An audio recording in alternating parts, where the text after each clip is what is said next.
kesesakanku hilang, semua sukacitaku.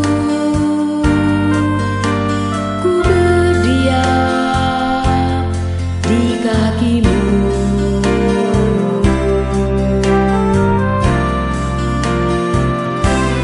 Padamu aku bersujud,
Father Ministry yang sudah memberkati kami Panti Asuhan Abigail.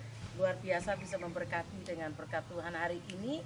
Untuk kami diperhatikan terus-menerus menjadi perpanjangan tangan Tuhan.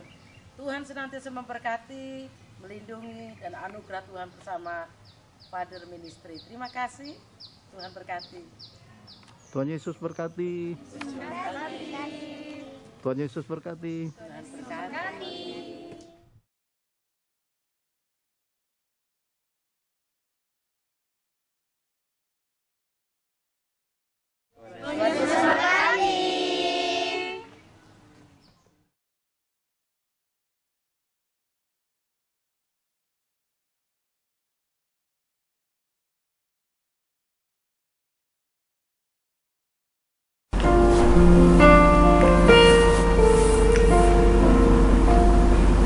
Terima kasih Tuhan Yesus.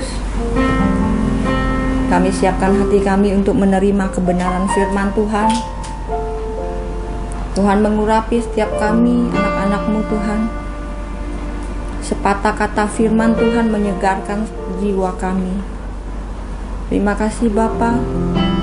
Berfirmanlah Tuhan, agar setiap kami dapat menangkap, meresponi setiap kehendak Tuhan dalam hidup kami. Urapi hamba-Mu Tuhan, dengan kuasa urapan Roh Kudus-Mu yang penuh dan penuh Tuhan. Terima kasih Tuhan. Kami percaya mukjizat Tuhan terjadi dalam hidup kami. Kemenangan demi kemenangan berjalan bersama Yesus, kami meraihnya Tuhan. Terima kasih Tuhan.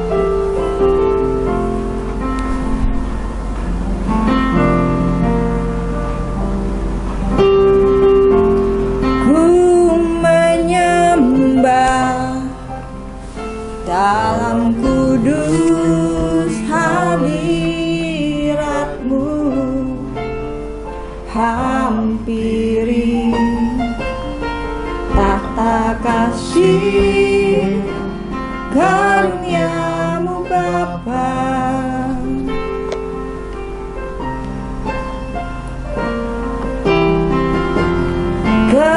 Kekuatanku hanya dalam hadirat-Mu, Yesusku. Hanya Kaulah segalanya. Kami yakin Tuhan,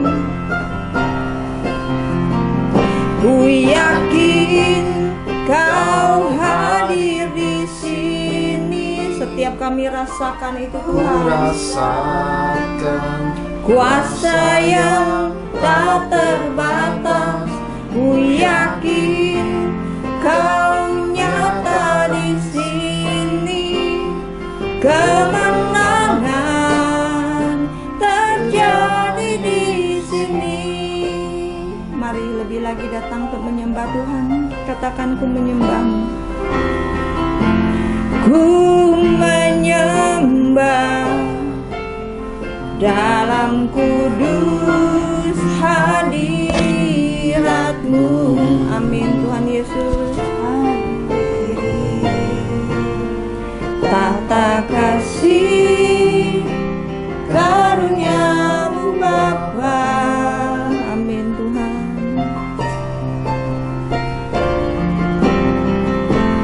Kekuatanku hanya dalam hadirat-Mu, Yesusku. Hanya Kaulah segalanya. Ini iman percaya kami Tuhan. Ku yakin Kau hadir di sini. Amin Tuhan Yesus. Kami rasakan kuasa-Mu yang tak terbatas Tuhan. Ku yakin Kau nyata di sini. Kemenangan terjadi di sini. Kami yakin Tuhan. Yes Lord, thank you Lord Jesus. Kami rasakan kuasa-Mu Tuhan. Kuasa yang tak terbatas. Ku yakin Kau nyata di sini. Kemenangan terjadi di sini. Ku yakin Kau hadir. Amin Yesus Tuhan. Ku rasakan kuasa yang tak terbatas. Ku yakin Kau nyata di sini. Kemenangan terjadi di sini.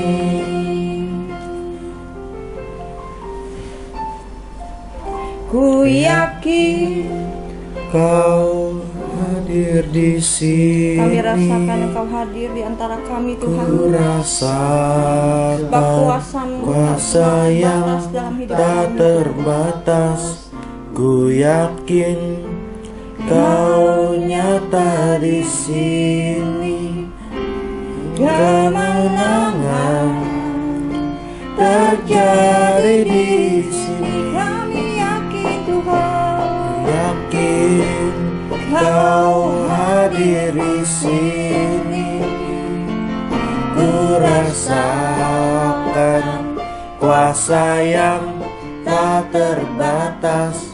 Ku yakin Kau nyata di sini.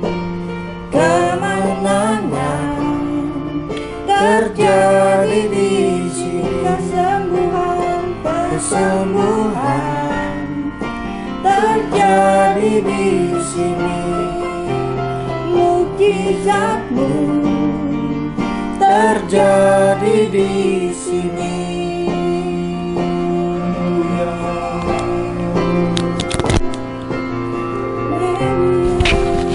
Segala kemuliaan bagi-Mu.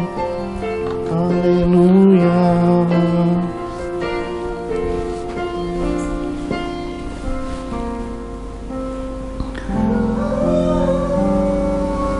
Dan dalam kehidupan kami, hari lepas hari, kami mau tinggal di dalam kasih Yesus. Menjadi pelaku firman Tuhan, hidup mengandalkan Tuhan, hidup dalam iman. Sebab kami percaya kemenangan ada pada Tuhan. Hidup kami akan lebih dari pemenang. Sebab oleh kebenaran firman-Nya, oleh tuntunan Roh Kudus-Nya, dan oleh kasih karunia Tuhan semata, hidup kami dilayakkan, diberkati, diberi kelimpahan, dan dari satu kemenangan menuju kemenangan yang telah Tuhan sediakan, hingga hidup kami dari satu kemuliaan menuju kemuliaan yang lebih besar lagi. Terima kasih Bapa, berkati kami dengan kebenaran firman-Mu. Sepatah kata firman-Mu cukup bagi kami. Mukjizat, kesembuhan, pemulihan, terobosan kehidupan, terobosan ekonomi, dan jawaban Tuhan, jawaban-jawaban doa Tuhan berkati bagi kami semua. Terima kasih Bapa, di dalam nama Tuhan Yesus Kristus kami telah berdoa dan mengucap syukur. Mari semua kita cinta Tuhan sama-sama katakan amin. Shalom Bapak Ibu yang terkasih di dalam Tuhan. Selagi ada waktu, selagi ada kesempatan yang Tuhan beri, jangan sia-siakan waktu dan kesempatan dari Tuhan. Mari pergunakan untuk merenungkan firman, memperbaiki tingkah laku hidup, kembali pada kasih-Nya yang semula. Hidup di dalam perbuatan-perbuatan yang terpuji, hidup jadi terang dan garam kehidupan, hidup memberkati sesama. Saudara terkasih, kalau kita review sekilas, sebagaimana Roh menyatakan kepada saya, beritahukan anak-anakku, masa-masa sukar akan mulai melanda dunia lagi. Akan ada banyak orang didera sakit penyakit. Bukan hanya sebatas serangan pandemi COVID-19, penyakit-penyakit yang pernah ada, kata Tuhan, penyakit-penyakit yang ada pada tubuh umat, yang ada pada manusia, kata Tuhan, oleh karena tekanan pikiran dan perasaan, oleh karena tekanan kehidupan, tekanan ekonomi, oleh karena tingkat stres yang tinggi. penyakit-penyakit itu kambuh, kata Tuhan. Oleh karena itu, karena pikiran dan perasaan Yesus, kata Tuhan. Ini Tuhan Roh Kudus pesankan kepada kita, dan kita bisa melihat Tuhan sudah pesankan tentang gelombang 2 COVID-19 yang Tuhan beritahukan kepada kita sebagai bencana pandemi polka. Kita tahu dengan pasti secara medis COVID-19 gelombang 2 didominasi oleh varian Delta. Hampir 90% jangkitan seluruh dunia, seluruh bangsa COVID-19 didominasi varian Delta. Tapi baru-baru ini bahkan sedang marak di infotainment, news, berita-berita, bahkan di semua medsos, sedang didengungkan gelombang ketiga yang akan datang, yang sedang jadi fokus perhatian Badan Kesehatan Dunia WHO, yaitu bencana pandemi COVID-19 varian MU. Varian MU ini berasal dari Kolombia, dan dengan pemetaan kode kesehatan, kode para ahli disebut B1621. 16 itu adalah kodenya Bu Angel sebenarnya. 1 Juni itu hari ulang tahun Bu Angel. Kalau kita petakan menurut kehidupan Bu Angel berdasarkan kasih karunia Tuhan di hidup Bu Angel, sesuai dengan pesan Tuhan juga gelombang 3 diberi nama pandemi sembat. Tuhan menyebutnya the hidden killer, karena para ahli, bahkan WHO dan bahkan tenaga-tenaga kesehatan berkata dia kebal terhadap vaksin, dan Tuhan menyebutnya the hidden killer.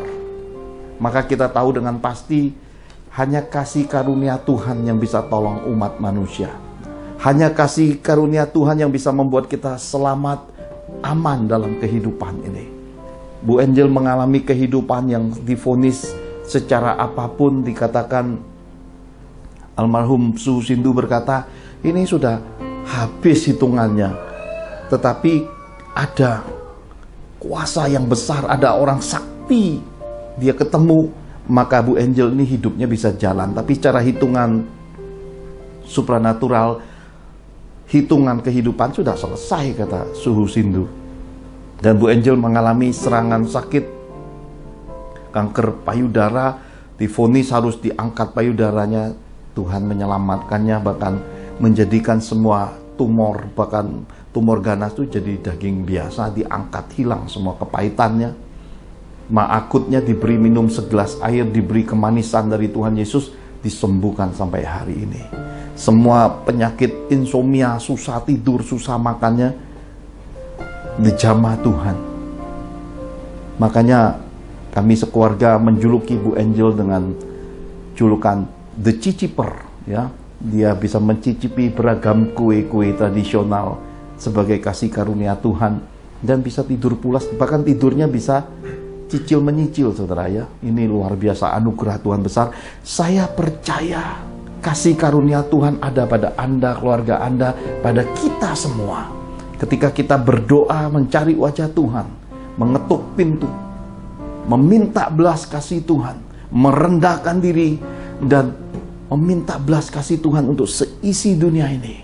Keselamatan yang dari Tuhan Yesus akan menolong seisi dunia ini, dan seisi dunia ini pasti diselamatkan Tuhan Yesus. Karena itu hari ini kita memasuki part yang ke-15 dari serial Gereja Mula-Mula. Saya beri tema tabur tuai. Saudara-saudara terkasih, jangan terjebak dengan kata tabur tuai identik dengan uang. Hentikan semua pikiran sempit, pikiran-pikiran yang membuat kita membatasi pekerjaan Tuhan, membatasi pekerjaan roh, membatasi hikmat pengertian, dan menutup diri kita menjadi kerdil sempit, dan tanpa kita sadar kita terpenjara pada akar pahit yang disebut dengan roh-roh mamon. Tabur tuai pada dimensi Gereja Mula-Mula ini kita akan melihatnya pada dimensi pimpinan roh secara luas dan sudut pandang yang berbeda, melampaui soal-soal uang. Mari kita lihat sama-sama kebenaran firman lebih dahulu. Kita lihat apa yang tertulis di dalam Kisah Para Rasul 9 ayat 1 sampai yang ke-18. Kisah Para Rasul 9 ayat 1 sampai yang ke-18. Saulus bertobat. Sementara itu berkobar-kobar hati Saulus untuk mengancam dan membunuh murid-murid Tuhan. Ia menghadap imam besar dan meminta surat kuasa daripadanya untuk dibawa kepada majelis-majelis Yahudi di Damsyik, supaya jika ia menemukan laki-laki atau perempuan yang mengikuti jalan Tuhan, ia menangkap mereka dan membawa mereka ke Yerusalem. Dalam perjalanannya ke Damsyik, ketika ia sudah dekat kota itu, tiba-tiba cahaya memancar dari langit mengelilingi dia. Ia rebah ke tanah dan kedengaranlah olehnya suatu suara yang berkata kepadanya, "Saulus, Saulus, mengapa engkau menganiaya aku?" Jawab Saulus, "Siapakah engkau, Tuhan?" Katanya, "Akulah Yesus yang kau aniaya itu. Tetapi bangunlah dan pergilah ke dalam kota, di sana akan dikatakan kepadamu apa yang harus kau perbuat." Maka termangu-mangulah teman-temannya seperjalanan, karena mereka memang mendengar suara itu, tetapi tidak melihat seorang juga pun. Saulus bangun dan berdiri, lalu membuka matanya, tetapi ia tidak dapat melihat apa-apa. Mereka harus menuntun dia masuk ke Damsyik. 3 hari lamanya ia tidak dapat melihat, dan 3 hari lamanya ia tidak makan dan minum. Di Damsyik ada seorang murid Yesus bernama Ananias. Firman Tuhan kepadanya dalam suatu penglihatan, "Ananias," jawabnya, "Ini aku, Tuhan." Firman Tuhan, "Mari pergilah ke jalan yang bernama Jalan Lurus, dan carilah di rumah Yudas seorang dari Tarsus yang bernama Saulus. Ia sekarang berdoa." Dan dalam suatu penglihatan ia melihat bahwa seorang yang bernama Ananias masuk ke dalam dan menumpangkan ke atas supaya ia dapat melihat lagi. Jawab Ananias, "Tuhan, dari banyak orang telah kudengar tentang orang itu, tetapi banyaknya kejahatan yang dilakukannya terhadap orang-orang kudus-Mu di Yerusalem. Dan ia dapat kemari dengan kuasa penuh dari imam-imam kepala untuk menangkap semua orang yang memanggil nama-Mu." Tapi firman Tuhan kepadanya, "Pergilah, sebab orang ini adalah alat pilihan bagiku untuk memberitakan namaku kepada bangsa-bangsa lain serta raja-raja dan orang-orang Israel. Aku sendiri akan menunjukkan kepadanya betapa banyak penderitaan yang harus ia tanggung oleh karena namaku." Lalu pergilah Ananias ke situ dan masuk ke rumah itu. Ia menumpangkan tangannya ke atas Saulus, katanya, "Saulus, saudaraku, Tuhan Yesus yang telah menampakkan diri kepadamu di jalan yang engkau lalui, telah menyuruh aku kepadamu, supaya engkau dapat melihat lagi dan penuh dengan Roh Kudus." Dan seketika itu juga seolah-olah selaput gugur dari matanya sehingga ia dapat melihat lagi. Ia bangun lalu dibaptis. Amin. Amin. Saudara-saudara terkasih, hal pertama yang dapat kita ambil hikmahnya dari kegerakan gereja mula-mula di balik pertobatan Saulus sebelum diubahkan menjadi Paulus, menabur kejahatan akan menuai murka Allah dan kehancuran hidup. Apa itu kejahatan? Kejahatan adalah dosa. Apa itu dosa? Dosa adalah pelanggaran hukum manusia. Dosa adalah pelanggaran hukum firman Allah. Dan ketika kita melanggar semua itu, kita menjadi seseorang yang berbeda dalam kehidupan, tetapi tidak pada tempat, waktu, keadaan menurut garam dan terang kehidupan. Kenapa? Karena akan ditarik pada Tuhan, dunia, nafsu manusia, dan setan-setan. Sementara di pihak Tuhan, dengan semua hal dan perbuatan yang disebut melanggar, berbuat dosa, berbuat jahat itu, pihak Tuhan didukakan. Saulus sangat terkenal saat itu. Terkenalnya dielu-elukan orang-orang yang hidup di dalam dunia nafsu manusia dan setan-setan. Kenapa? Karena dengan balutan rohani, sangat rohani balutannya, ingin menangkap orang-orang Kristen, ingin membunuh orang-orang Kristen, sangat rohani, saudara terkasih, hingga dia sangat dikenal. Tetapi dia ternyata berseteru dengan pihak Tuhan.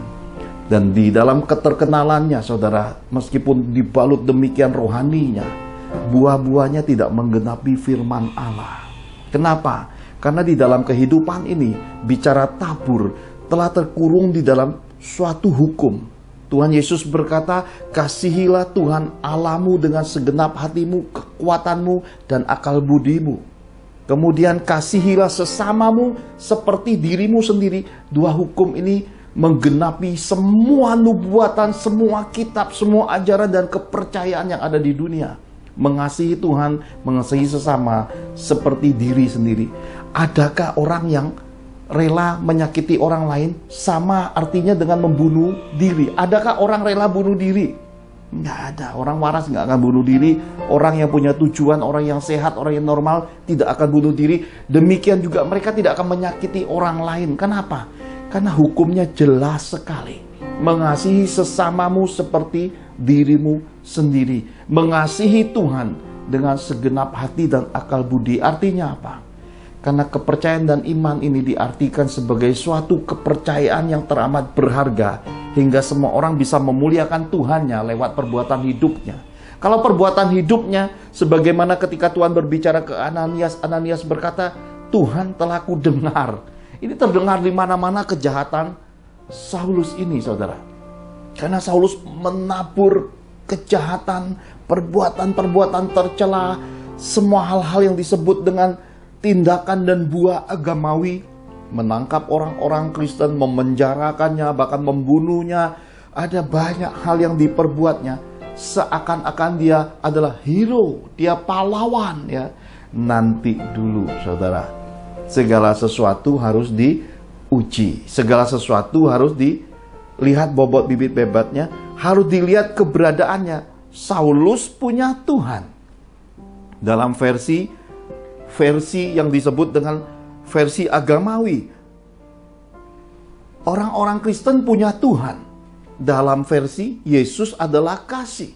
Kita akan melihat suatu benturan antara Yahweh dengan Yesus Kristus. Dua-duanya disanjung sebagai Tuhan. Taurat, orang Kristen menamakan Tuhannya Yahweh. I am who I am. Aku adalah aku. Sedangkan dalam kekristenan mempercayai bahwa Yahweh itu sudah mencurahkan kasih karunia dengan menjadikan Roh Kudusnya masuk ke rahim perawan Bunda Maria itu dan menjelma menjadi manusia untuk menjadi penuntun. Maka Yesus Kristus disebut juru selamat dunia. Yahweh membawa umat Israel masuk pada Taurat. Yesus membawa umat generasi baru menggenapi Taurat. Mana yang akan kita lihat sebagai kebenaran? Dua-duanya benar. Tapi kebenaran seperti apakah yang layak, yang harus terus membumi, yang harus dijadikan parameter hidup, sandaran kepercayaan dan agama adalah hukum tadi. Mengasihi Tuhan Allahmu dengan segenap hati, mengasihi sesamamu seperti dirimu sendiri. Dan itu semua padanannya ternyata hukum kasih Yesus. Hukum kasih Yesus sejak dahulu karena 2000-an tahun yang lalu sampai hari ini tidak berubah. Kuasanya, kasihnya tetap sama. Dan semua yang diajarkan Tuhan Yesus itu, kalau kita kaji, kita uji, ternyata itu membawa kesehatan dan panjang umur. Contohnya, Tuhan Yesus berkata, kasihilah musuh-musuhmu, ditampar pipi kiri, kasih pipi kanan. Ini kan konyol ya, secara ajaran apapun, secara perhitungan dunia. Kok diinjek-injek malah ngalah, malah berdoa mengasihi.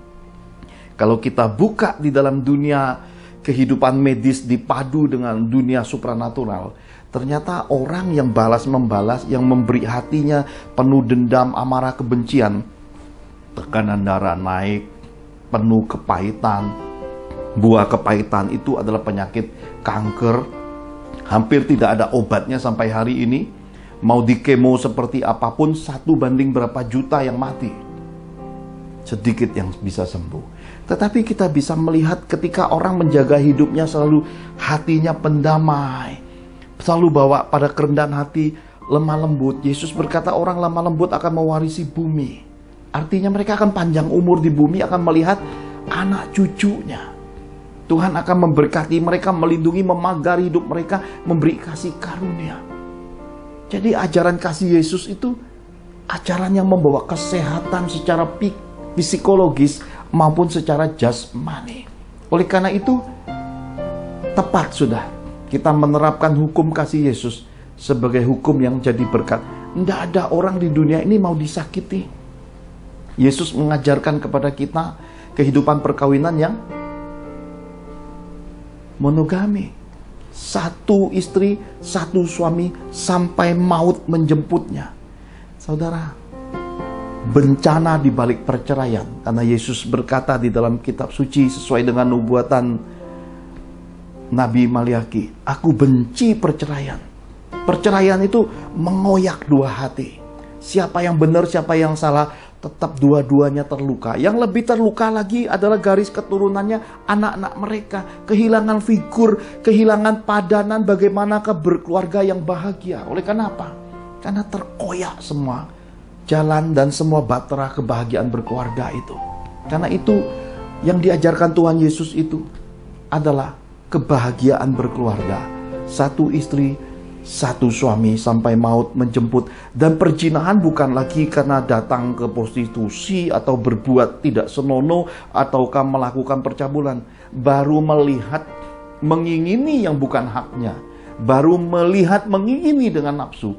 Itu sudah berzina dalam hati. Jadi Tuhan membawa masuk umatnya pada dimensi kualitas iman yang tinggi. Hati. Sunat bukan lagi lahiriah, bukan sunat potong kelamin.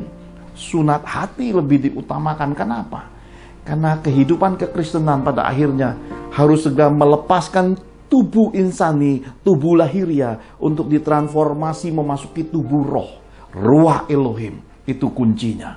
Karena itu Saulus yang jahat ini adalah hasil taburan. Mari kita lihat sebelumnya apa yang mendasari kehidupan daripada Saulus lebih dulu. Kita lihat Kisah Para Rasul 7 ayat 58 sampai 60.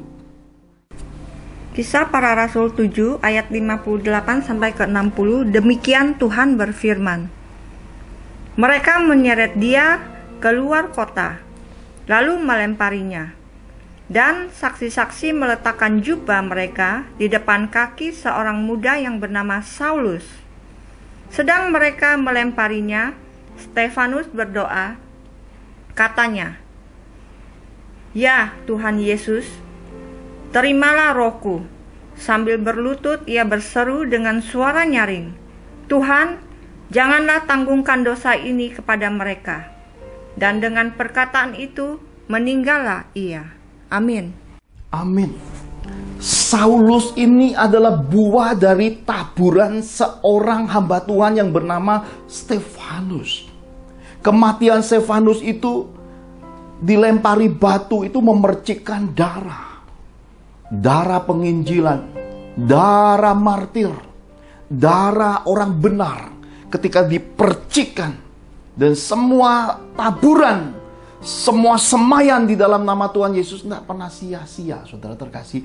Karena itulah ketika Tuhan mempercayakan kita sebagai bendahara sorga, Tuhan mempercayakan kita sebagai hamba Allah, Tuhan mempercayakan kita sebagai pengusaha di dalam Tuhan, Tuhan mempercayakan kita sebagai orang-orang yang melayani sebagai umat Tuhan. Apapun jawatanmu, apapun talentamu, apapun bidang pelayananmu, jangan merasa lelah, jangan pernah merasa jerih.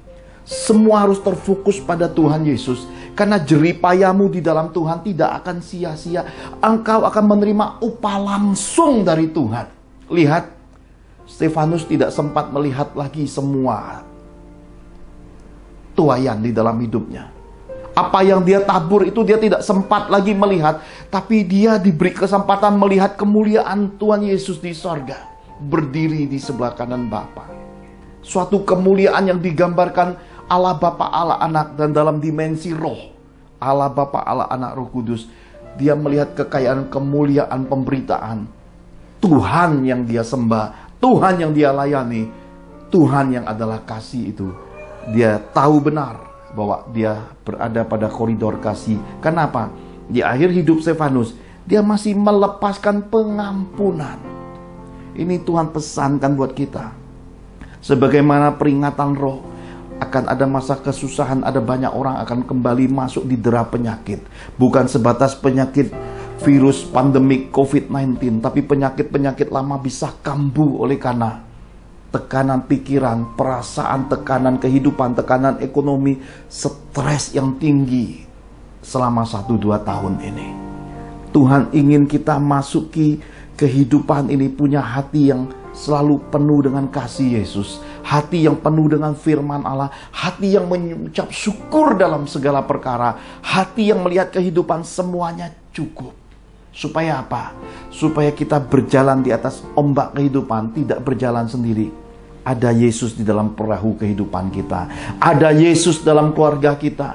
Ada Yesus di dalam bisnis kita. Ada Yesus dalam gereja kita. Ada Yesus dalam pelayanan kita. Di semua aspek hidup kita ada Tuhan Yesus. Iman yang seperti ini akan membuat kita hidup dalam damai sejahtera. Damai sejahtera yang melampaui segala akal pikiran akan memelihara kita dalam Kristus Yesus. Inilah yang dipesankan oleh Rasul Paulus itu, saudaraku. Bahwa hidup hari-hari ini memerlukan damai sejahtera. Supaya saudara tidak terjebak dengan banyaknya bencana, banyaknya tekanan, hingga menimbulkan absintus di dalam hidupmu. Dan ketika absintus itu menyentuh akan manusia roh, manusia jiwamu, akan menyentuh dagingmu, itu akan berbuah jadi bencana dan penyakit, dan akan menjadi kehancuran, kemiskinan, saudaraku. Tuhan pesankan ini. Saya mau tunjukkan juga kepada saudara, mengapakah menabur kejahatan, berbuat jahat kepada manusia, membunuh manusia, itu mendatangkan murka Allah dan menghancurkan hidupmu. Saya mau tunjukkan beberapa pesan Tuhan supaya saudara bisa melihat ada satu hukum sebenarnya di dalam kitab suci. Hukum ini sudah ada sejak penciptaan manusia, tetapi seringkali kita lewat. Kita tidak menyadari bahwa ini adalah hukum, dan ini kembali diajarkan Tuhan Yesus. Mari sama-sama kita lihat Kejadian 9 ayat 5 dan 6. Kejadian 9 ayat 5 sampai 6. Beginilah firman Tuhan. Tetapi mengenai darah kamu, yakni nyawa kamu, aku akan menuntut balasnya. Dari segala binatang, aku akan menuntutnya. Dan dari setiap manusia, aku akan menuntut nyawa sesama manusia. Siapa yang menumpahkan darah manusia, darahnya akan tertumpah oleh manusia. Sebab Allah membuat manusia itu menurut gambarnya sendiri. Amin. Amin. Inilah hukum imagode. Hukum rupa gambar Allah. Manusia tidak diizinkan Tuhan, tidak pernah direstui Tuhan membunuh sesama manusia. Ini harus kita pahami hukum imagode ini. Seluruh bangsa di muka bumi ini, hukumnya tidak mengizinkan kejahatan dan kriminal menguasai pertalian, komunikasi dan hubungan dengan sesama. Tidak diizinkan ada satu kata membunuh, membinasakan, mencelakai, ataukah melukai, ataukah mencurangi sesama. Ada hukumnya. Saya ajak saudara melihat sejak kitab Kejadian. Ini sudah lama loh saudara. Dan kita bisa lihat hari ini seluruh bangsa penetrasinya sama saudara. Tapi Pak, kan ada itu perang menang. Ini apa atas nama agama? Ya itu kan kecil, saudara. Coba orang yang sama kamu pindahkan ke negara luar, suruh dia bunuh di negara luar. Langsung pasti hukumannya mati, tuntutnya mati. Karena Tuhan berkata, aku akan menuntut nyawanya. Saudara coba lihat. Semua hukum kehidupan, hukum bangsa-bangsa menyatakannya bahwa hukum Tuhan itu mendasari hukum yang ada di muka bumi. Dituntut, saudara. Ada nggak orang bunuh-bunuh? Contohnya lihat aja kejahatan perang, ya, yang terjadi di dalam kehidupan masa lalu dan kemudian perangnya berakhir selesai. Apakah selesai begitu aja? Tidak, saudaraku. Hukum internasional, pengadilan internasional masih mengejar orang-orang itu dan menjadikannya penjahat internasional, penjahat perang. Mereka ditangkap di penjara seumur hidup, mereka ditangkap dan divonis dan dihukum mati, saudara. Jadi kita bisa melihat ternyata tatanan hukum imagode itu mendasari hukum-hukum dunia, saudara. Saudara coba lihat, secara gampang, lebih mudah meminta atau diam-diam mengambil? Dua-duanya nggak gampang, saudara. Kenapa? Karena dalam hidup kita ini ada kehendak bebas yang Tuhan beri. Emang mudah meminta? Saya rasa orang yang mudah meminta adalah orang yang kehilangan jati diri. Orang yang mudah meminta adalah orang yang di dalam hidupnya ada banyak kesulitan, ada banyak kehidupannya yang tidak ada lagi pilihan. Akhirnya pilihan terakhir yang tersisa, minta-minta. Kalau ada pilihan, tidak akan ada seorang pengemis pun di antara kita. Pak, tapi di film kan ada tuh pendekarnya Kaipang loh. Ini guru kungfu tertinggi di dunia pengemis. Itu film, saudara. Ya, saudara mungkin terhipnotis dengan Ang Chit Kong. Itu film. Adakah di negara-negara hari ini dinyatakan bahwa ada kumpulan pengemis yang dibawahi sama Ang Chit Kong? Enggak ada. Yang kita bisa melihat adalah suatu keberadaan terobosan kehidupan. Kita bisa melihat seorang Mahatma Gandhi yang mengutip Injil, berjalan kemana-mana tanpa kasut, membawa kegerakan bagi bangsa India untuk membawa perubahan hidup bagi orang-orang di India, saudaraku.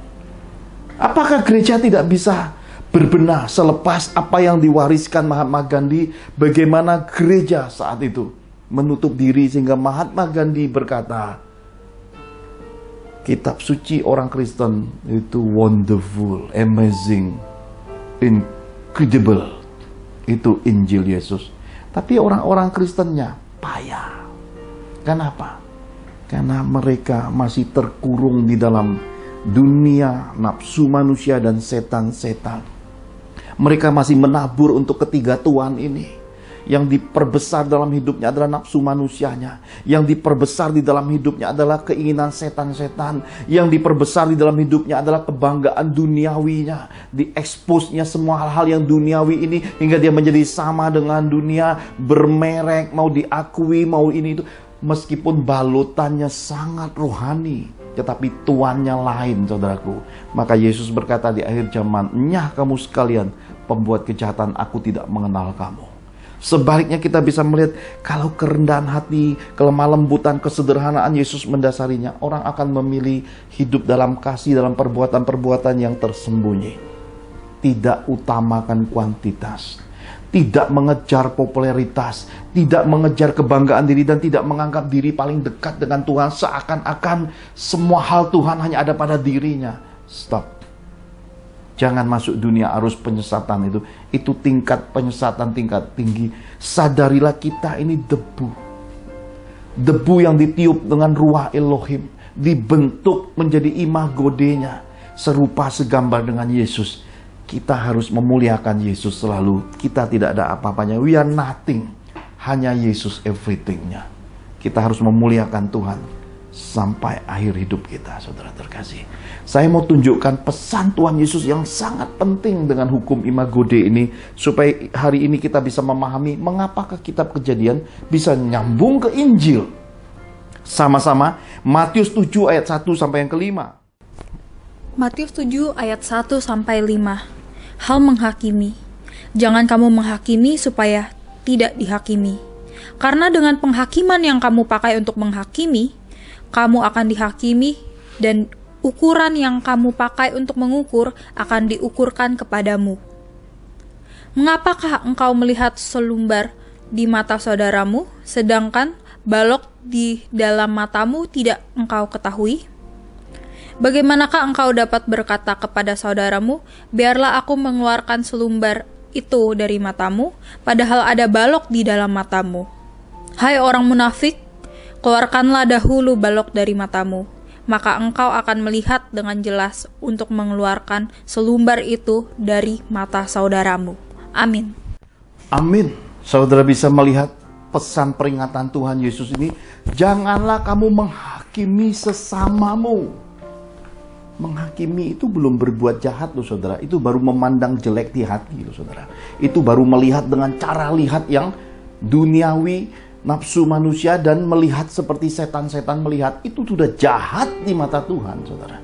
Karena itulah orang-orang Kristen masih membawa hidupnya sebagaimana peringatan Rasul Paulus dalam surat-suratnya di Roma, dikatakan jangan hidup dari keinginan daging.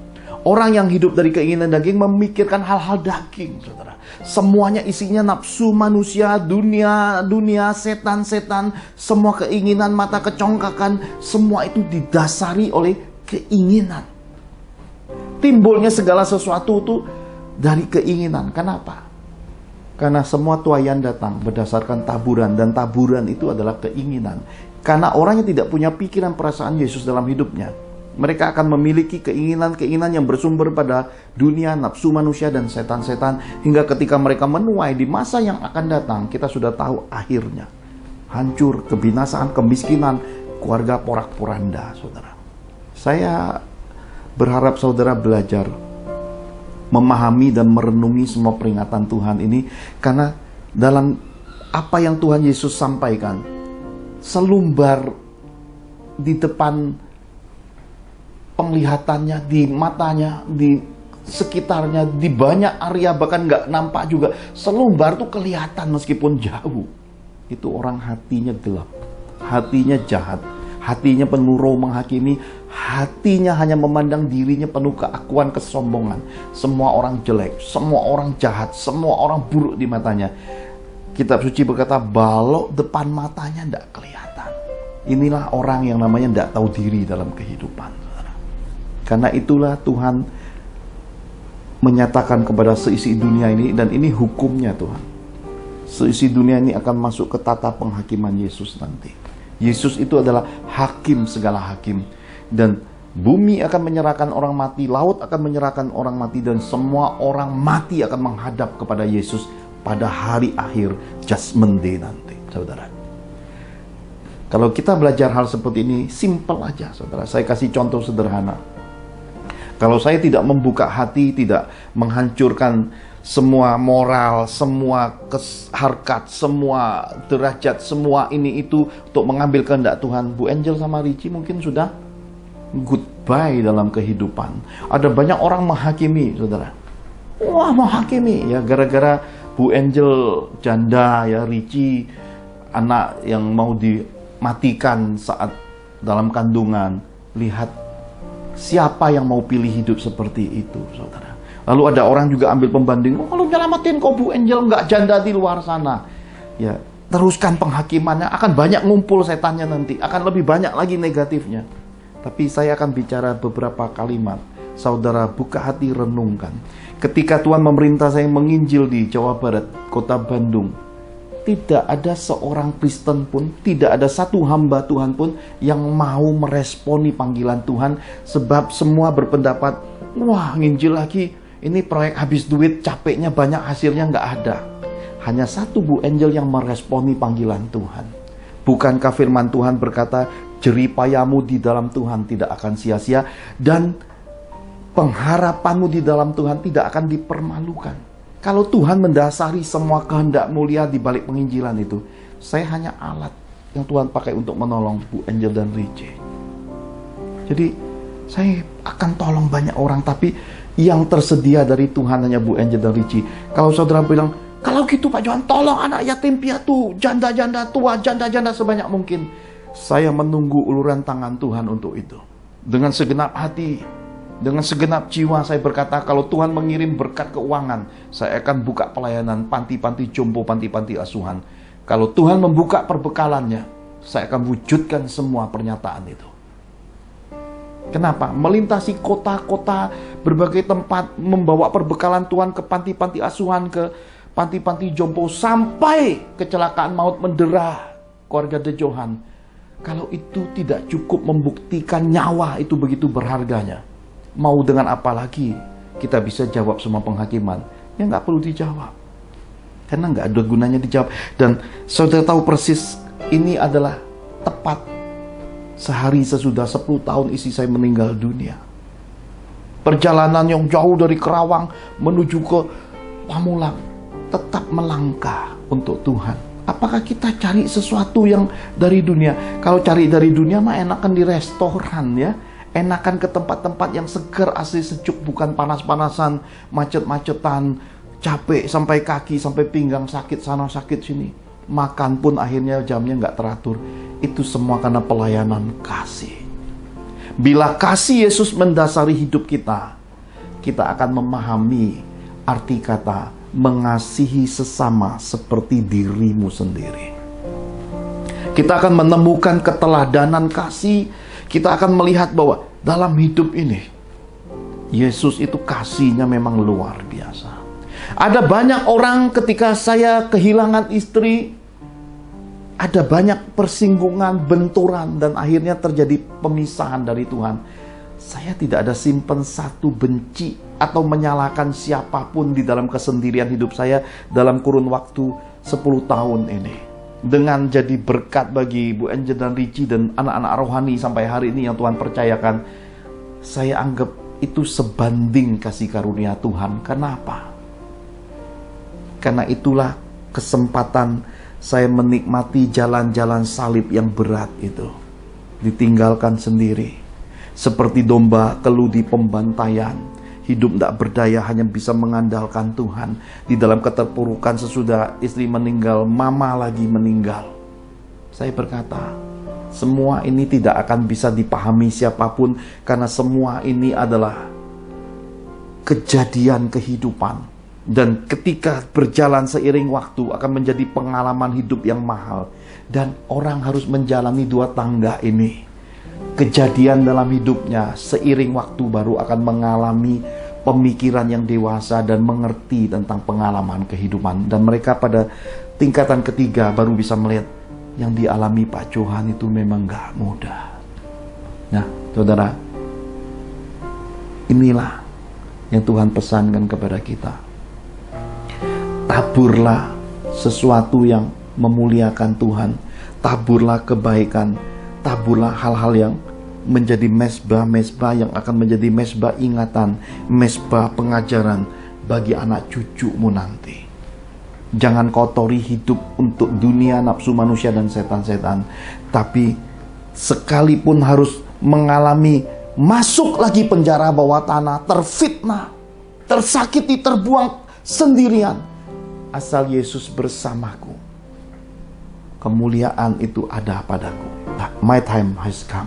Waktuku akan tiba, sebab Tuhan sertaku. Maka semua yang dari Tuhan pasti berkemenangan. Kasih Yesus tidak pernah gagal. Kasih Yesus selalu berkemenangan.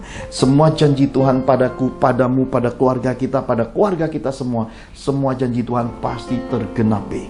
Firman berlaku, firman berkemenangan. Firman akan mengerjakan apa yang diperintahkan pemilik firman, yaitu Bapa Surgawi. Firman akan memuliakan Tuhan lewat hidup anak-anaknya yang taat, anak-anaknya yang hidup kudus, anak-anaknya yang hidup berkenan kepadanya. Haleluya. Bagian kedua yang kita bisa tangkap sesudah, jangan menabur kejahatan, jangan menabur kebencian, jangan menabur hal-hal yang jahat di mata Tuhan. Jangan melanggar firman, karena akan mendatangkan murka Allah dan kehancuran hidup itu. Yang kedua, kita belajar lewat Kisah Para Rasul 9 ayat 1 sampai 18 tadi. Alami perjumpaan pribadi dengan Tuhan Yesus. Saudara, saya percaya ini juga merupakan suatu pesan yang penting. Setiap anak-anak Tuhan harus rindukan perjumpaan pribadi dengan Tuhan Yesus.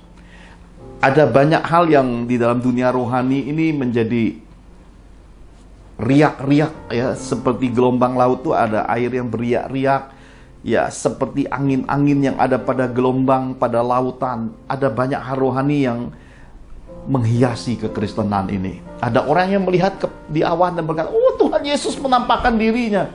Fotonya sering dipamer, saya lihat. Puji Tuhan. Selama semua hal itu menguatkan saudara-saudara seiman, katakan puji Tuhan. Ada yang berkata, oh, pada tembok Tuhan menampakkan dirinya. Pada ini, pada itu. Puji Tuhan. Suatu hari juga ketika saya rindu akan istri saya di hari ulang tahunnya, Tuhan memberi saya kesempatan berjumpa di dalam mimpi. Kemudian ada orang berkata, Pak Johan sesat, ya, ketemu arwah-arwah, ya. Apa itu? Ya, saudara, saya harus terima. Kenapa?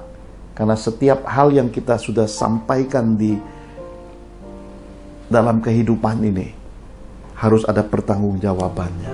Apalagi hamba-hamba Allah ketika memberi pengajaran, ketika mencerahkan firman, ketika menyampaikan nasihat, tanggung jawabnya bukan hanya kepada manusia, terutama kepada sumber dan tuannya, pada Tuhan Yesus sendiri.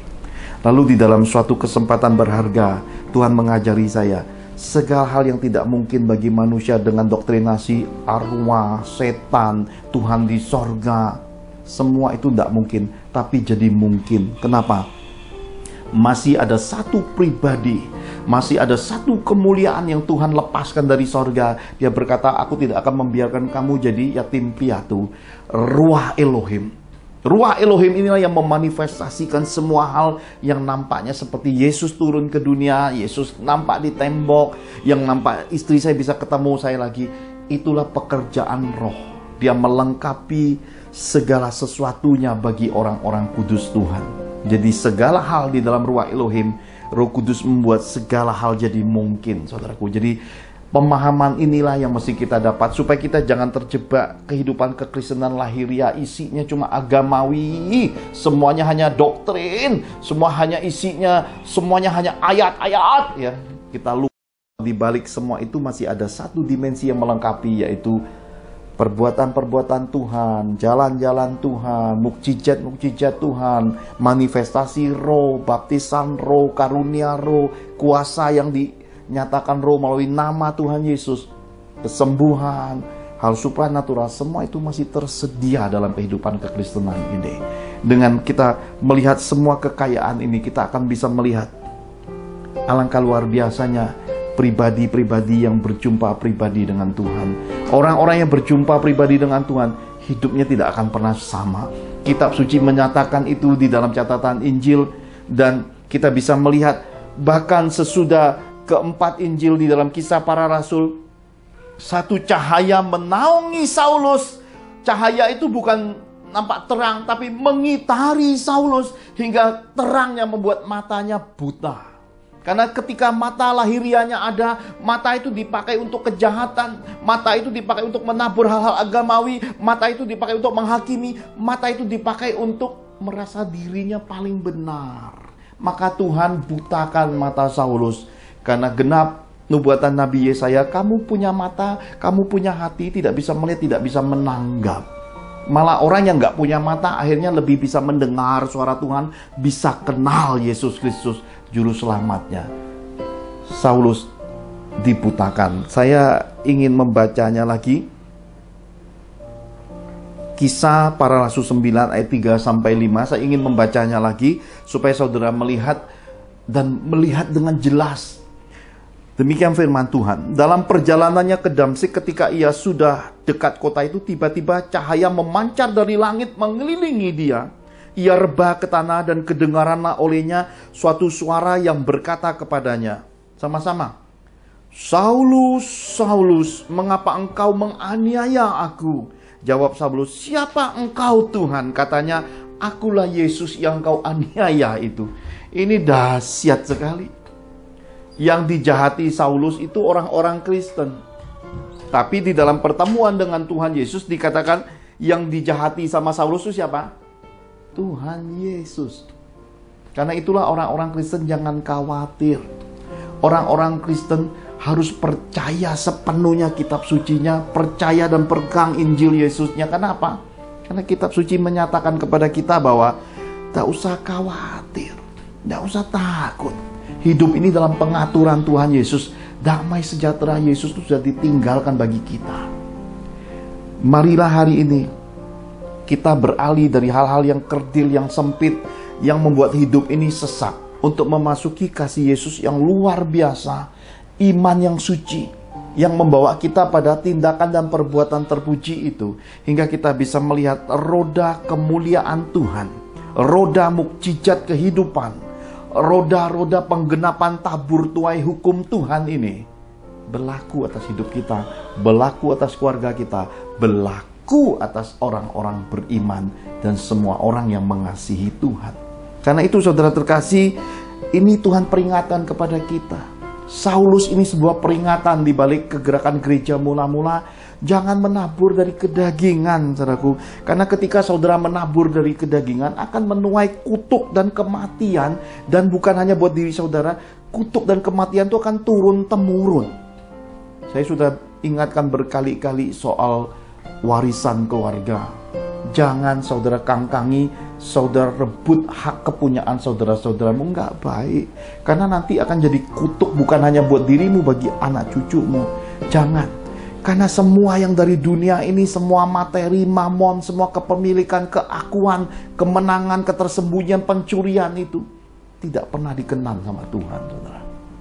Dan kepada orang-orang yang terzolimi, orang-orang yang mengalami kecurangan hidup itu, Tuhan mengganjar hidup mereka dengan berkat-berkat kehidupan sampai generasi keturunan mereka akan dikembalikan. Seberapa saudara hebat menghitung, seberapa saudara hebat bersiasat, seberapa lihai dan cerdik dirimu, tetap hidupmu nggak bisa lari dari hitungan dan kodrati Tuhan. Ada takdir Tuhan, ada keputusan Tuhan, ada kedaulatan Tuhan di dalam hidup. Karena itu orang bijak, dia akan memilih hidup pada hukum-hukum Tuhan.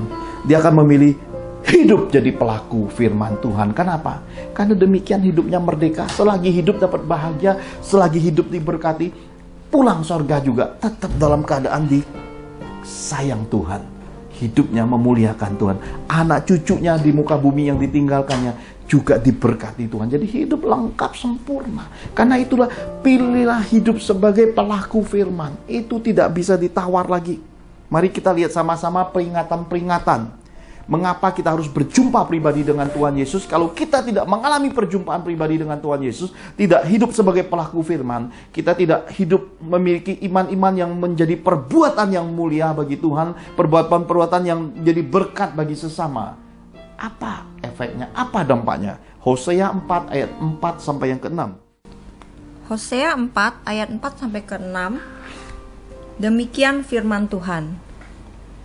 Hanya janganlah ada orang mengadu, dan janganlah ada orang menegur. Sebab terhadap engkaulah pengaduanku itu, hai imam. Engkau akan tergelincir jatuh pada siang hari, juga nabi akan tergelincir jatuh bersama-sama engkau pada malam hari, dan aku akan membinasakan ibumu. Umatku binasa karena tidak mengenal Allah. Karena engkaulah yang menolak pengenalan itu, maka aku menolak engkau menjadi imamku. Dan karena engkau melupakan pengajaran Allahmu, maka aku juga akan melupakan anak-anakmu. Amin. Amin. Saudara, Nabi Hosea menyampaikan peringatan yang keras. Kalau saudara ikuti serial gereja mula-mula Tuhan ini, saudara akan menemukan pernyataan Pak Johan tentang Papa. Saya sampai umur 48 tahun belum merasakan kasih seorang Papa, tapi itu tidak membatasi kasih Yesus dalam hidup saya. Mengasihi Papa saya, menyayangi Papa saya, dan memberkati Papa saya. Lalu saudara akan menemukan juga, saya pesankan kepada anak bungsu saya, kepada anak-anak saya, kalau Tuhan tidak memilihmu secara pribadi, tidak usah jadi hamba Tuhan. Tidak usah jadi pendeta, tidak usah jadi gembala. Jadi orang Kristen biasa, orang Kristen yang mendukung pelayanan, orang Kristen yang bekerja dan melayani dan memberkati sesuai talenta yang Tuhan beri dalam hidupnya. Terkecuali Tuhan datang pribadi dan tidak bisa terhindari, silahkan jadi hamba Tuhan. Dan kalau boleh diberi Tuhan anugerah, puaskan hidup dulu, berkarir. Jadi orang kaya raya dulu lewat karir, lewat pekerjaan, lewat bisnis hidupmu. Sesudah itu waktunya mengabdi buat Tuhan. Supaya apa? Supaya nggak jadi orang yang kuper, saudara ya. Supaya jangan jadi orang yang kerdil hatinya, sempit pikirannya, kemudian jadi orang yang tamak. Kenapa? Karena ternyata nggak punya rosakeusnya, saudara. Kenapa? Lihat uang gereja, lihat uang persembahan, lihat uang ministry, lihat uang gereja, lihat uang umat. Dikiranya itu penghasilan. Dikiranya pelayanan itu pekerjaan, dikiranya melayani itu kesempatan ngerok uang, ngumpulin harta ngengat berkarat. Jangan, karena Nabi Hosea sudah peringatkan terhadap imam, nabi-nabi, karena ini bicara tentang organisasi rohani. Ini bicara tentang penyesatan. Orang yang tidak berjumpa pribadi dengan Tuhan, yang berpikir bahwa semua kehidupan rohani ini isinya sama dengan duniawi, ngumpul duit, senang-senang di balik pemberian umat, wah persepuluhan banyak, hidup melimpah, wah kaya raya dan pamer. Jangan, saudara, ya. Ini pesan Tuhan jelas sekali. Ibumu pun, ibu bukan hanya gambaran ibu lahirnya, ya. Ibu bicara tentang orang yang melahirkan. Anak cucumu dihentikan Tuhan, gak ada lagi generasi penerus, saudara. Jangan. Ini kejahatan di mata Tuhan, dan ini peringatan keras dari Tuhan. Kenapa? Karena pengetahuan dan pengenalan akan Tuhan itu mendasari kehidupan. Ketika seorang imam, ketika seorang hamba Allah, ketika nabi organisasi, ketika satu rumpun pelayan Tuhan tidak berjumpa pribadi dengan Tuhan Yesus, tidak mengenal Tuhan Yesus, dan mereka tidak punya roh takut akan Tuhan, mereka akan membawa umat masuk pada penyesatan. Penyesatan yang membinasakan umat. Dan ini jahat di mata Tuhan, saudara. Karena itulah hidup sebagai abdi Tuhan harus hidup terfokus pada Tuhan. Takutlah pada Tuhan. Jangan semua hal saudara sangkutkan dengan Tuhan, saudara jual Tuhanmu, dan ujung-ujungnya kalau dibuka, disingkapkan, isinya cuma urusan perut, harta ngengat berkarat. Jangan memperjualbelikan Tuhanmu, karena sudah diperingatkan sejak awal. Jangan menyebut nama Tuhan dengan sembarang. Itu adalah pesan peringatan supaya abdi-abdi Tuhan, hamba-hamba Tuhan, imam-imamnya, nabi-nabinya, semua orang yang melayaninya harus mendasari hidupnya hidup takut akan Tuhan, saudara. Kenapa? Karena inilah dasar kehidupan kerohanian itu. Pengenalan akan Tuhan, mengajarkan turun-temurun, mewariskan iman, pengenalan firman yang murni, itu mendasari kehidupan. Dan Tuhan menghargai orang-orang yang seperti itu. Karena seperti Sakeus, kejahatan yang dia buat ketika dia berjumpa pribadi dengan Tuhan Yesus, dia mengeluarkan kas perbendaharaannya dan membuat perhitungan yang merugikan orang-orang. Siapapun yang merasa dirugikan diganti lipat kali ganda. Dia memutihkan hidupnya ketika dia berjumpa pribadi dengan Tuhan. Jangan kembali pada kubangan yang lama seperti anjing dan babi. Jangan makan muntahan yang lalu. Jangan menjilat semua dosa-dosa lagi. Jangan kembali ke manusia lama. Jangan bermanipulasi lagi di dalam pelayananmu. Jangan jadi abdi upahan. Jangan semuanya ditakar dengan uang. Nanti saatnya penyesalan terlambat. Kehidupan yang selesai, tidak ada kesempatannya lagi. Dan ketika Tuhan perintahkan saya memperdengarkan terus peringatan ini, saya berdoa sebanyak mungkin orang mendengarnya dan membagikan isi hati Tuhan ini. Karena inilah Injil itu. Kasih bukan lagi sebatas kelembutan. Kasih adalah makanan yang keras. Kasih adalah peringatan. Karena kasih tersembunyi itu dimensinya kalah berharga dengan teguran yang penuh dengan kasih. Karena teguran yang jelas-jelas mendatangkan berkat, teguran yang mendatangkan kehidupan, itu lebih dikenan Tuhan daripada ucapan kasihannya, aku mengasihi, Tuhan memberkati. Itu kalah porsinya.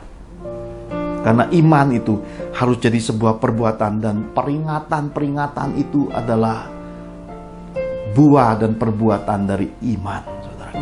Sekali lagi, peringatan-peringatan itu adalah buah dan perbuatan dari iman. Dan orang-orang yang bisa menyatakan semua itu, melepaskan popularitas, tidak pentingkan dirinya, abaikan kehormatannya, dia tidak lagi utamakan apa pandangan orang. Tuhan menghargai abdi-abdi yang seperti itu. Karena dirinya didedikasikan untuk kemurnian Injil Yesus. Dirinya diberi porsi tidak apa-apa paling rendah, asalkan umat Tuhan paling tinggi dan mencapai kemuliaan Tuhan yang tertinggi itu. Itulah pelayanan kasih itu. Haleluya. Nah saudara, saya percaya bukan hanya sebatas Nabi Hosea yang memberi peringatan. Kita lihat juga catatan Saulus yang diubahkan jadi Paulus. Ternyata melihat semua perjalanan agamawi itu ditransformasi dari kehidupan roh. Dia tidak lagi mau melanjutkan karena dia berkata, apa yang kuanggap untung dahulu merupakan kerugian bagiku. Dan ternyata kehinaan di balik salib Yesus ini adalah kemuliaan yang mau dia pikul sampai darahnya siap dicurahkan bagi umat Tuhan. Dan kita tahu Trifonten, kematian Rasul Paulus, palanya dipenggal 3 kali, jatuh ke bumi, tang, air memancar penghargaan Tuhan. Jatuh kedua kali, tang, dan ketika jatuh lagi yang ketiga kali, tang, Trifonten.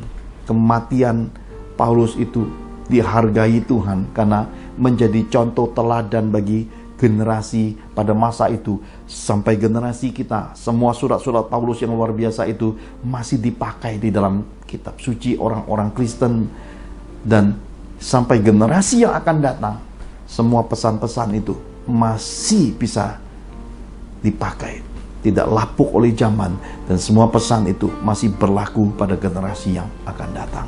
Mari kita lihat sama-sama Galatia 6 ayat 7 sampai yang ke-10.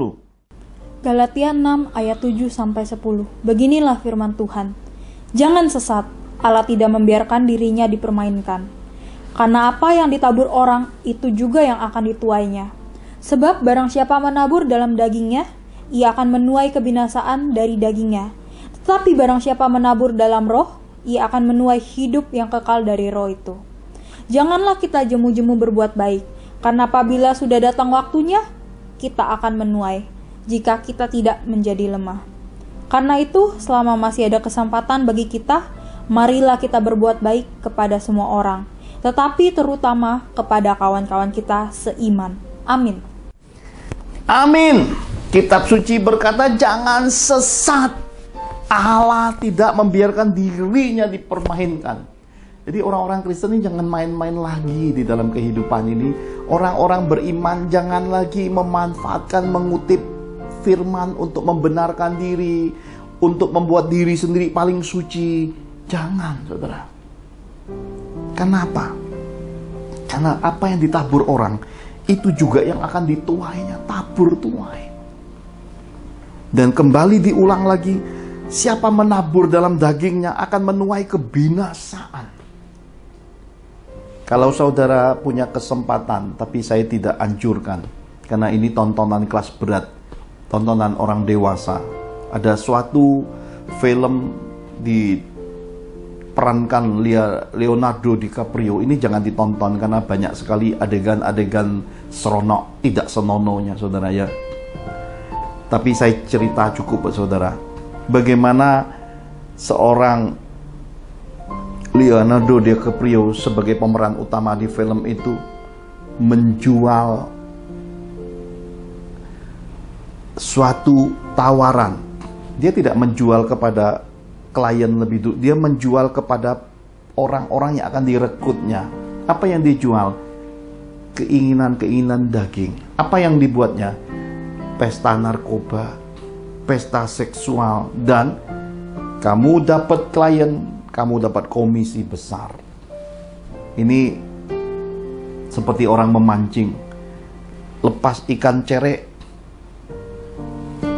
dapat ikan tenggiri. Lepas ikan tenggiri, dapat ikan hiu. Lepas ikan hiu, dapat ikan paus. Jadi kehausan itu dieksploitasi dan itu berkembang.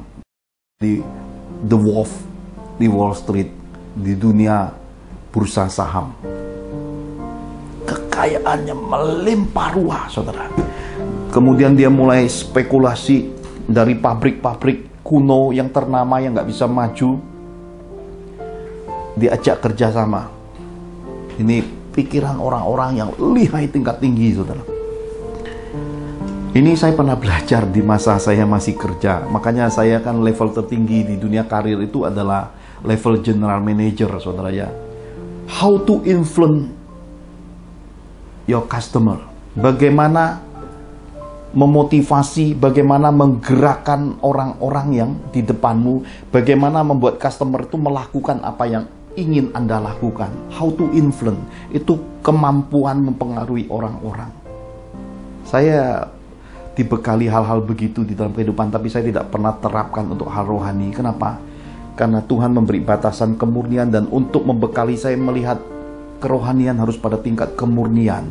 Karena dengan apa yang semua saya miliki, dengan pencapaian karir di dunia sekuler, kesanggupan itu menolong saya untuk jadi berkat. Meskipun saya di dunia rohani, saya masih sanggup bergaul dengan tokoh politik, dengan pengusaha besar, dengan orang-orang yang punya keberhasilan. Kenapa? Karena saya pernah eksis di bidangnya sebelum Tuhan panggil saya full time, saudara.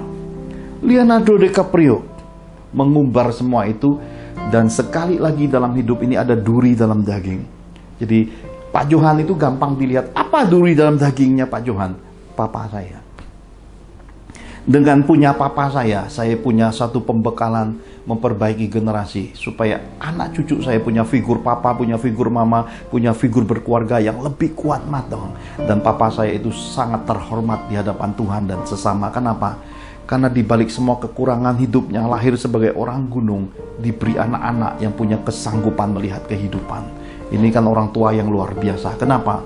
Buah jatuh nggak jauh dari pohon, tapi Pak Johan ini jauh dari pohon. Kenapa? Di bawah air hujan hanyut, masuk sungai, pindah pulau, saudara. Ditransformasi Yesus lewat air kehidupan, lewat ruah Elohimnya, saudara. Ya. FBI menyelidikinya, duitnya dia bawa pergi keluar, dan kita bisa melihat kehancuran hidup. Dan akhirnya masuk persidangan, ternyata bersalah sana sini, kemudian divonis, kemudian didenda, kekayaannya habis, uangnya yang disimpan 20 juta US dollar di Swiss itu habis. Kenapa? Bankirnya ditangkap, istrinya minta cerai, dan dia hampir bawa anak gadisnya kecelakaan. Gadis kecil anaknya itu hampir kecelakaan karena dia dalam keadaan mabuk fly itu bertengkar dengan istrinya. Perceraian terjadi, akhirnya masuk penjara. Semua popularitas, semua uang itu berakhir dengan lonely lagi di film itu. Saya berdoa anak-anak Tuhan memahami, ketika Tuhan mempercayakan kepadamu berkat keuangan, ketika Tuhan mempercayakan kepadamu terobosan bisnis, hancurnya hidupmu itu dipulihkan Tuhan lagi. Jangan sia-siakan kesempatan dari Tuhan ini. Jangan tabur lagi semua kehidupan lalu, hobi, kesenangan duniawi, pesta pora, dan untuk dirimu sendiri. Nanti akhirnya akan seperti Leonardo DiCaprio, saudara. Kenapa? Berakhir di penjara. Tetapi saya melihat suatu kesempatan Tuhan buka bagi dia. Kenapa? Kesadaran dia, akhirnya dia menjadi seorang tokoh motivator.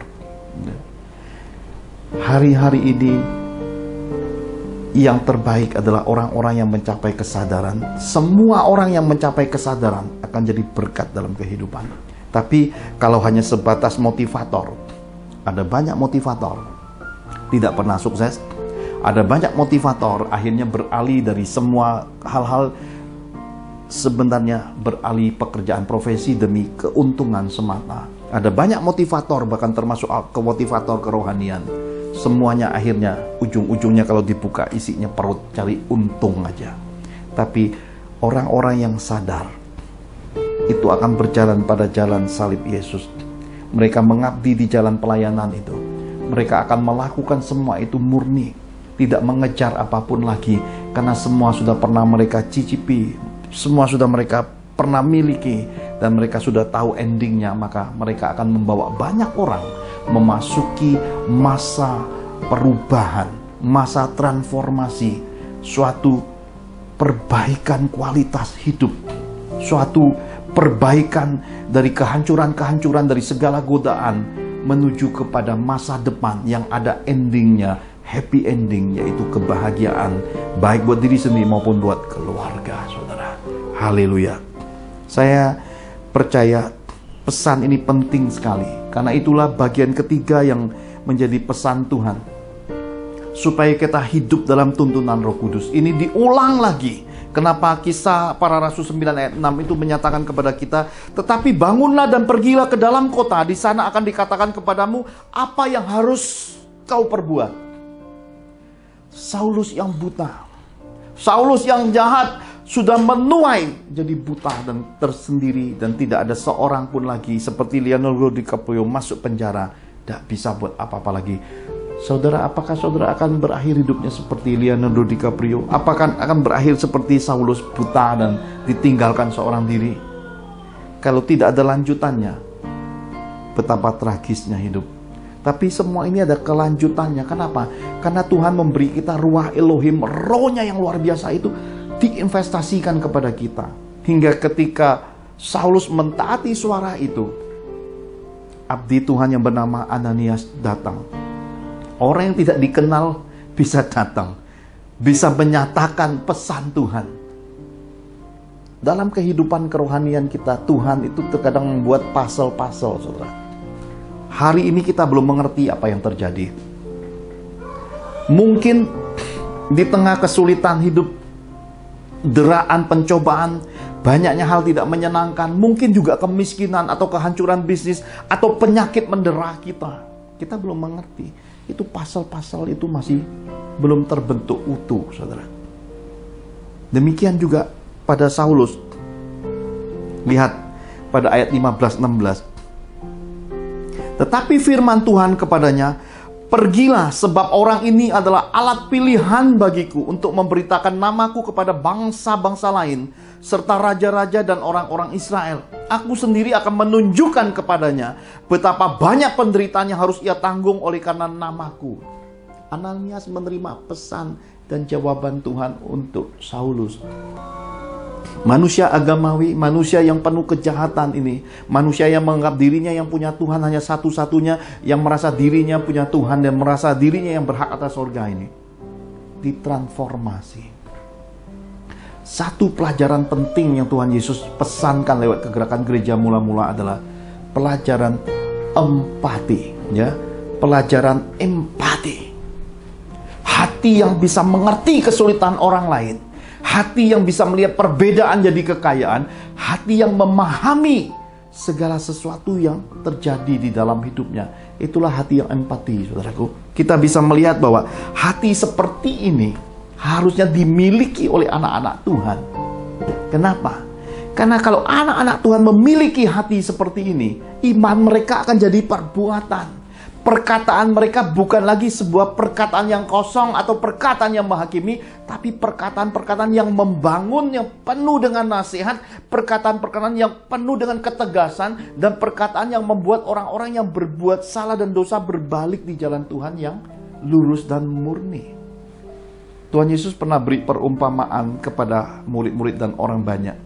Dikatakan, ada orang yang dirampok, kecelakaan, dan kesakitan di tengah jalan. Dia bertemu dengan orang-orang rohani. Orang-orang rohani cuma berkata, kasihan ya, membiarkannya. Kasihan, membiarkannya. Hari ini, ada banyak di antara kita juga cuma bilang, kasihan. Kita nggak bisa buat apa-apa, dan kita tidak mau berbuat apa-apa, dan kita tidak coba untuk buat apa-apa. Kita cuma bilang, kasihan.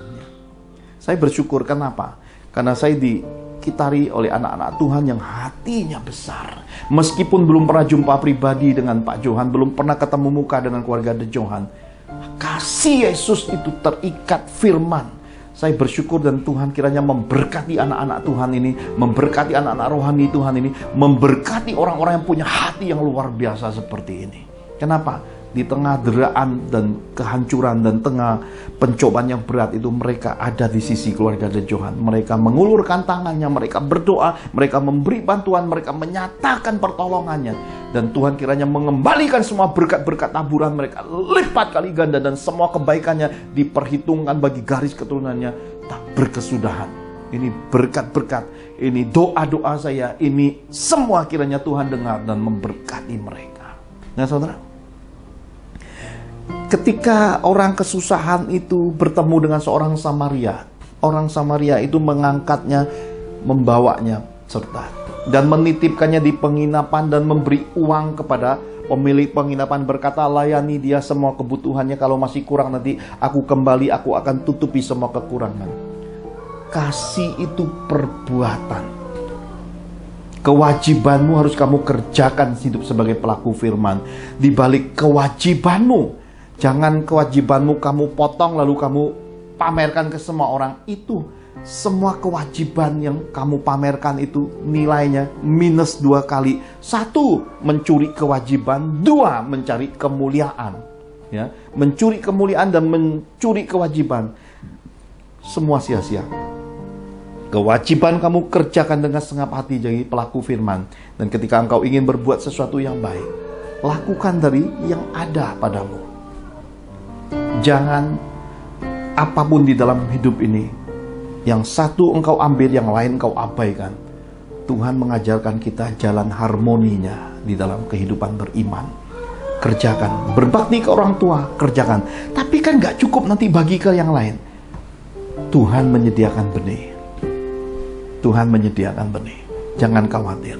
Kalau itu daripada Tuhan dan itu kehendak Tuhan, Dia akan sediakan semua yang kau perlu. Supaya engkau bisa berbuat baik, supaya engkau bisa mengerjakan semua yang telah engkau nazarkan, supaya engkau bisa terus berkomitmen dan jalan lurus di dalam jalan-jalan pengabdian, jalan-jalan yang Tuhan percayakan, hidup sebagai bangsawan surga, hidup sebagai bendahara surga, hidup sebagai anak-anak kesayangannya. Saudara terus bisa berjalan dan tidak akan tercelah. Kenapa? Karena Tuhan yang menyediakan semua perbekalan hidupmu. Semua taburan itu Tuhan yang menyediakannya. Tapi Pak, aku sudah buat baik buat Tuhan, aku sudah lakukan semua hal, tapi kok aku bisa ngalami sakit? Hari ini kita belum bisa mengerti pasal-pasal Tuhan. Tapi kalau engkau mensyukuri semua, engkau menyadari bahwa semua seizin Tuhan, satu masa nanti, selepas hujan akan muncul pelangi. Engkau akan melihat ada perjanjian Allah denganmu. Ada suatu ikatan perjanjian kekal bagimu dan garis keturunanmu. Dan sorga sudah mencatat namamu. Dan di sorga nanti para malaikat sudah dipersiapkan untuk menyambut kepulanganmu. Jadi saudara, apa yang mesti dikhawatirkan? Apa yang mesti disungut-sungutkan? Semua Tuhan sudah atur hidup kita. Karena itulah saya percaya, kumpulkanlah bagimu harta di sorga adalah mengingatkan kepada kita, hidup masih hidup secara lahiriah, tapi hidup sudah menuju kepada hal-hal rohania, pengharapan dalam firman, pengharapan dalam janji Tuhan, pengharapan yang mencapai kehidupan sesudah kita mati nanti. Sudah mesti kita rentangkan, kita lakukan, kita jalani, kita taati semua perintah Tuhan mulai hari ini. Dan kita mempersiapkan generasi keturunan kita. Saya lihat anak-anak saya menyusun angka 10, saudara. 10 tahun kepergian mamanya. Dan ketika saya memandang Serat yang merebahkan badannya untuk merapikan bunga-bunga, Rehwel, Bu Angel Ricci juga ada di sebelah pusara istri saya. Ketika saya memandang sambil memegang video itu, roh Tuhan membisiki saya secara halus. Nah, tempat yang mereka injak, suatu hari engkau akan berbaring di situ. Di samping pusara istri saya itu ada tersedia satu lubang lagi. Suatu hari saya akan masuk di situ. Anak-anak saya mungkin belum menyadari, saya tidak bisa mengajari terlalu banyak. Harus datang dari kedalaman hati kesadaran. Kenapa? Karena kesempatan-kesempatan dari Tuhan itu harus datang dan muncul dari diri sendiri. Saya sudah melewati banyak kesukaan bersama istri. Meskipun perkawinan itu hanya berjalan 12 tahun lebih sampai istri saya meninggal dunia. 12 tahun itu rasanya seperti 1,2 abad lamanya.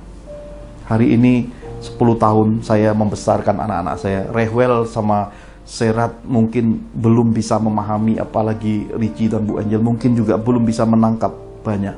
Suatu hari ketika mereka punya anak, mereka akan tahu. Seorang Pak Johan mungkin masih termasuk golongan papa langka dalam kehidupan. Seorang hamba Tuhan yang langka dalam kehidupan. Dan seorang pria yang punya konsistensi dan integritas yang langka dalam kehidupan. Suatu hari mereka akan paham. Dan saya sedikit bersyukur, saudara. Belum terlalu banyak bersyukur, baru sedikit. Kenapa? Di hari ulang tahun saya, anak-anak patungan membelikan kepada saya personal komputer, PC komputer. Dan komputer itu hari ini terpakai untuk mengedit video-video yang saudara saksikan di YouTube ini. Saya bersyukur, kenapa? Mereka selalu punya hati yang tidak pernah protes kalau pergi ziarah, kalau urusan ibadah. Saya bersyukur untuk semua itu. Kenapa? Karena suatu masa saya harus melihat apakah sudah turun semua, apakah sudah sempurna pengenalan akan Tuhan yang saya wariskan kepada generasi anak cucu saya. Saya akan melihat itu, dan hari-hari ini saya percaya adalah hari-hari yang terbaik untuk kasih kembali diperdengarkan. Harta pusakamu, keluargamu yang dari Tuhan adalah kebahagiaan hidupmu. Dan gereja itu hari ini adanya di rumahmu, di antara keluargamu. Dan hari ini semuanya memang adanya di antara kita. Pertemuan-pertemuan di udara tidak dibatasi oleh kota, pulau, ataupun bangsa, ataupun benua. Kita adalah rumpun keluarga Tuhan yang dipersatukan untuk belajar mengenal Dia secara benar, untuk hidup memuliakan Dia. Kita dan rumpun keluarga kita hidup yang dibedakan di muka bumi.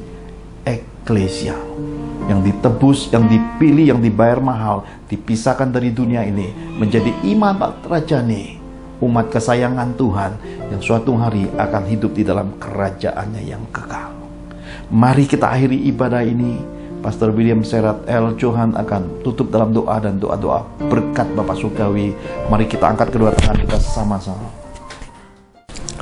Bapak dan Ibu yang terkasih,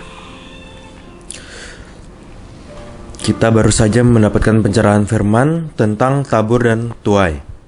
Tuhan pesankan agar kita memiliki hubungan yang karib dengannya. Terus menabur kebaikan sebagai sebuah ketaatan kita sebagai pelaku firman, dan mulai menempatkan hidup dalam tuntunan Roh Kudus-Nya. Mari kita akhiri ibadah online hari ini dengan mengangkat kedua tangan kita dan berdoa sepakat untuk menerima berkat-berkat Bapa Surgawi. Demi otoritas Bapa Surgawi terbukalah tingkap-tingkap langit dan disediakannya benih-benih terbaik dalam kehidupan. Diberkati hidup kita, apa saja yang kita kerjakan dibuat Tuhan berhasil. Para malaikatnya diutusnya melindungi hidup kita dan melindungi keluarga kita. Perbekalan makanan kita disediakannya, berkat keuangan kita dilimpahkannya. Berangkas dan rekening bank kita diisi Tuhan dengan limpahnya. Dalam nama Tuhan Yesus dan persekutuan Roh Kudus kita terima semua berkat Tuhan ini, sama-sama kita katakan amin. Amin. Tuhan Yesus berkati.